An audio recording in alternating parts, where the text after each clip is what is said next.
Voilà, donc sur le pilier développement durable de Decathlon, l'ambition traduite ici en anglais, ou reportée ici en anglais, c'est bien faire en sorte que Decathlon soit une force motrice et un phare pour un futur soutenable. Donc ça serait vraiment ancré depuis 18 mois, tout en sachant que la politique développement durable de Decathlon est plus ancienne. Cela fait historiquement, et ça a commencé par les Human Rights en production, qui est une dimension très très importante du développement durable.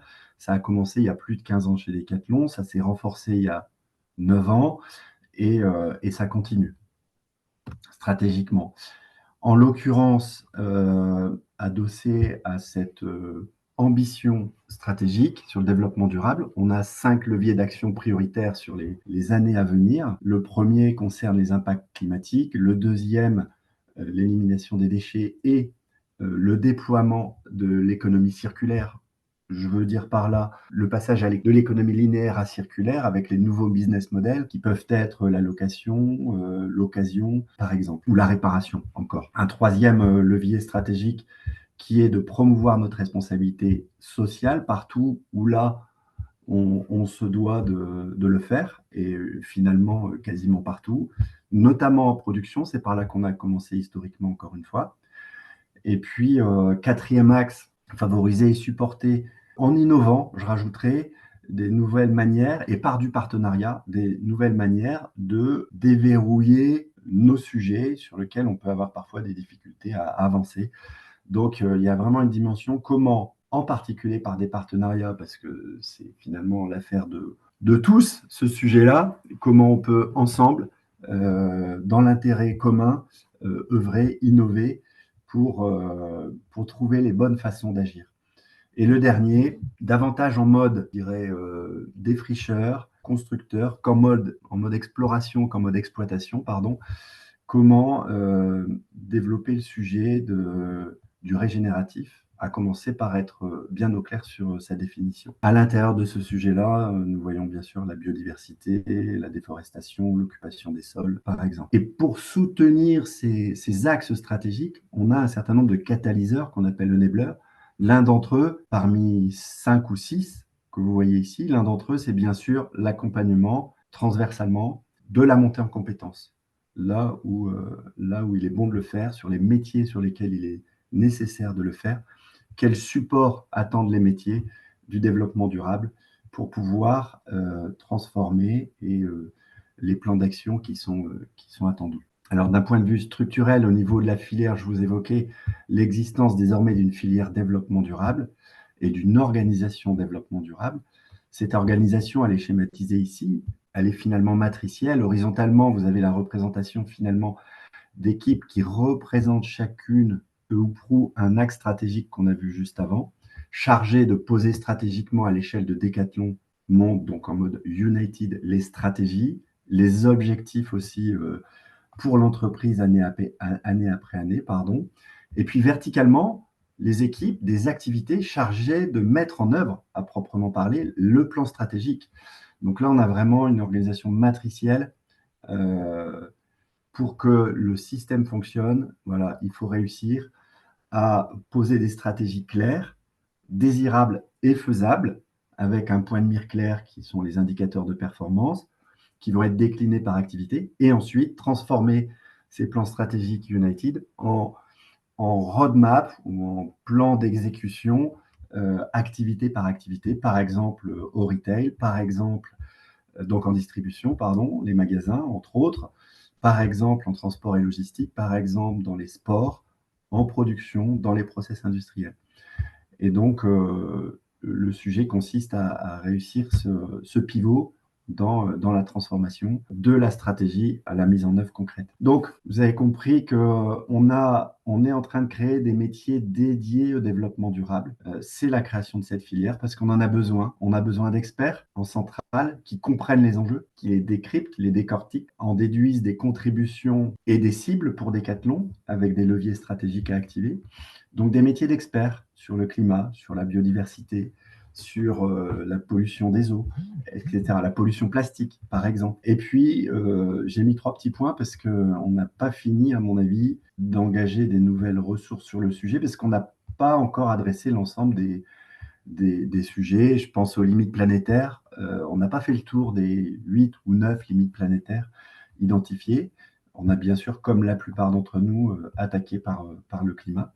Et puis des métiers du management de la transformation développement durable. Pour faire de l'ambition une réalité sur le terrain, il faut des femmes et des hommes à même de driver le changement, à la tête duquel on va avoir le Chief Sustainability Officer, en l'occurrence la Chief Sustainability Officer chez nous, Hannah Turrell, mais également qui va s'entourer de Head of Sustainability au niveau United, spécialiste par exemple de la value chain ou des opérations du produit, qui eux-mêmes s'entoureront de directeurs de la sustainability, responsables plutôt au niveau d'une zone géographique, par exemple de la distribution, d'un point de vue sustainability, ou d'une zone de production, ou d'un univers de sport, de marque propre à Decathlon.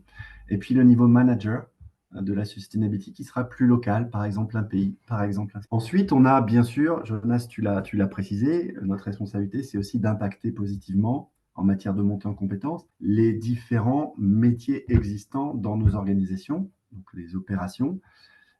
Pour le coup, chez Decathlon, on a plusieurs centaines de métiers référencés. On a identifié les métiers prioritaires que nous devions impacter en matière de plan de montée en compétences sur le développement durable. La réflexion est partie de qu'est-ce qui impacte, enfin, quelle est la source d'impact, notamment CO2 majoritaire chez Decathlon, c'est le produit avant le transport, c'est le produit dans sa réalisation, dans sa conception et sa fabrication. On va par exemple prioriser les métiers de l'offre, du produit dans le plan de montée en compétence et puis progressivement déployer. Donc ce sont les métiers des activités, retail, production, transport, process industriel, à commencer par le chef de produit, l'ingénieur produit, les ingénieurs composants. J'ai mis plus de 100 métiers à supporter, à accompagner, parce qu'ils en ont besoin, ils le demandent, et ils ont raison. Et potentiellement, c'est même un peu plus. Donc voilà, on ordonnance en tout cas les choses, parce qu'il faut bien s'organiser. Et puis ensuite, ça a été dit aussi précédemment, des fonctions, des métiers transverses, tels que la finance, il y en a d'autres, les ressources humaines aussi, le juridique, évidemment, j'aurais dû le positionner. On a des spécialistes du juridique, je pense que ça ne vous surprendra pas. Cette transformation, je reviens sur la finance, de CFO vers CVO, donc Chief Finance Officer, vers Chief Value Officer. Donc, les financiers vont avoir de plus en plus la responsabilité de manager au même titre qu'ils manageaient la performance financière, la performance environnementale à minima, avec le même niveau d'exigence et donc avec, à certains moments, le devoir de compromettre parce que parfois les intérêts entre les deux sont divergents, pas toujours. Et donc, on contacte du patron de l'activité et du Sustainability Director, par exemple, pourront réaliser entre eux des arbitrages utiles pour le projet d'ensemble. Pour tous ces acteurs-là, un plan de montée en compétences, bien sûr, se construit. Voilà, je dirais sans distinction, en tout cas en organisant les choses, mais sans distinction, je voulais dire, tout le monde est concerné par un montée en plan en compétences sur le développement durable. Alors ça se structure et pour ça, méthodologiquement, simplement sur ce slide, premièrement, on part de l'identification d'un métier, ou existant ou à créer. On en décrit, voire on ajuste les responsabilités. Un ingénieur produit, par exemple, il y a encore quelques années, une dizaine d'années de ça, développer des produits éco-conçus ne faisait pas partie de sa fiche métier. Ça en fait partie depuis un certain nombre d'années maintenant. C'est simplement un exemple. Donc, on revoit, on revisite les fiches métiers quand c'est nécessaire, bien sûr, et en lien avec les responsables de compétences des filières concernées. Encore une fois, un fonctionnement aussi matriciel dans la partie conduite des compétences. Je pourrais y revenir en fonction des questions.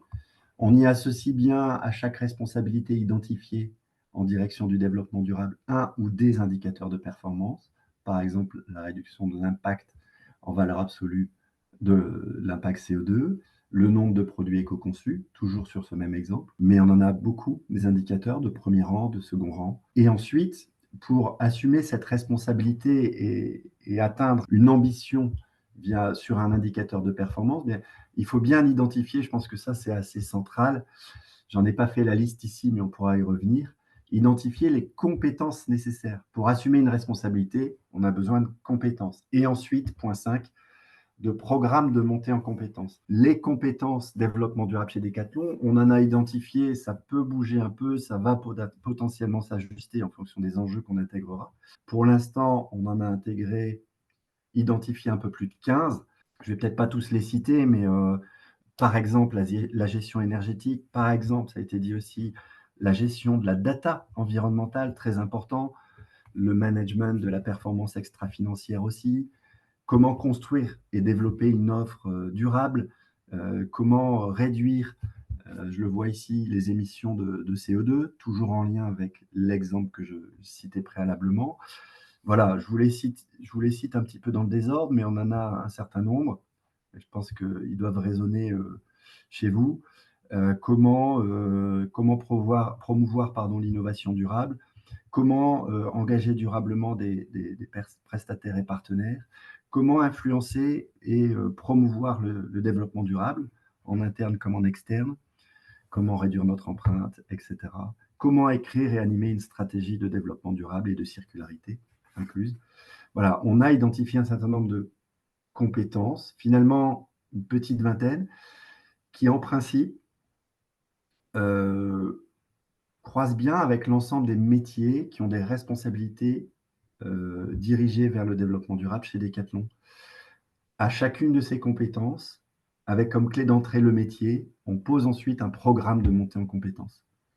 Là, sur cet exemple, voilà, pour bien assumer la responsabilité d'éco-concevoir un produit, un certain nombre de compétences identifiées et comme plan de montée en compétences pour l'ingénieur produit associé à cette responsabilité. 1. Sensibilisation aux limites planétaires et aux besoins humains fondamentaux. 2. Les fondamentaux de l'analyse du cycle de vie, de la conception durable, de la conception réparable, de la conception recyclable, entre autres. Et en niveau 2, spécifique par process industriel. Moi, ingénieur produit textile, je vais avoir des formations différentes de moi, ingénieur produit chaussures ou hardware, par exemple, matériel, équipement. Et là, on va un peu plus loin dans comment concevoir un produit durable en textile. Ça sera une approche différente de l'approche d'un équipement, par exemple, banc de musculation.